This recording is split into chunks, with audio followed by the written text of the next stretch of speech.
Thanks for joining us for the Cattleman's Corner. I'll be back with today's guest right after this. Cattleman'sCorner.com is one of the websites that we have at Hale Multimedia. If you miss an episode of Cattleman's Corner on the radio, you can always find it by going to Cattleman'sCorner.com. Good place for you to go if you're an advertiser, because there's a lot of visitors every day, and a good place to go if you're looking for business that's involved with the cattle industry. That's Cattleman'sCorner.com, Cattleman'sCorner.com.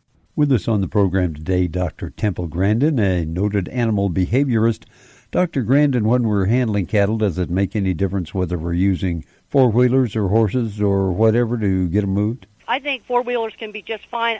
It doesn't matter whether it's on foot, four-wheelers, or horses. It's how you do it. The thing you got to remember is that the animal's a visual thinker.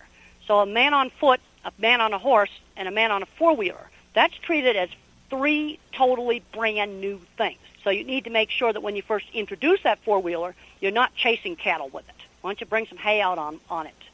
You know, because if the first experience of the four-wheeler is being chased around the pasture, the cattle are likely to be afraid of the four-wheeler.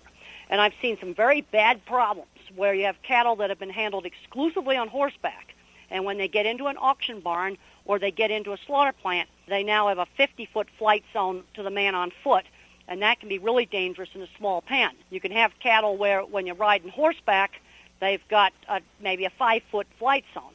You get them in a small pen with a person on foot, which they're not accustomed to. You now have a 50-foot flight zone. Animal behaviorist Dr. Temple Grandin, thanks for joining us. Always great to have you along. More on the web at Cattleman'sCorner.com. May God bless, and you come back and join us again, won't you? I'm Howard Hale.